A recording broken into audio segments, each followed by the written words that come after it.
त्या कोटीव स्तूपा बौद्ध आमच्या इतिहासामध्ये बौद्ध इतिहासामध्ये कोटीव स्तूपा म्हणून एक छोटे छोटे स्तूपा आहेत.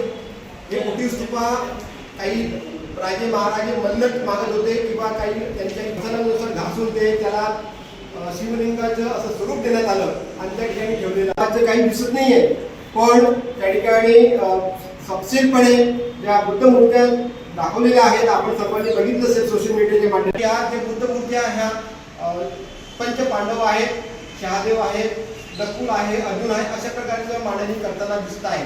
म्हणजे सपशेल महान सम्राट प्रियदर्शी चक्रवर्ती राजा अशोक यांचा 2329वी जयंती आपण कल्याण नगरीमध्ये जो आंतरराष्ट्रीय धम्मकेंद्र बुद्धभूमी फाउंडेशन येथे शनिवार 5 एप्रिल 2025 रोजी सायंकाळी 4 वाजता साजरे करणार आहोत. जवळजवळ एक 8 ते 10 हजार लोक त्या कार्यक्रमामध्ये उपस्थित राहणार आहेत.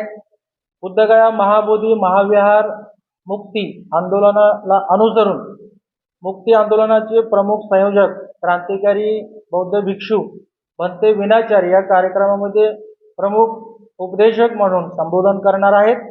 तरी या कोकण विभागातील ठाणे, मुंबई, नवी मुंबई परिसरातील सर्व धम्म बांधव आंबेडकरी बौद्ध समाज यांना आव्हान आहे, आपण मोठ्या संख्येने प्रियदर्शी राजा सम्राट अशोक यांचा जयंती साजरे करण्यासाठी उपस्थित व्हावे. सर्वांना नमो बुद्धाय. जय हिंद.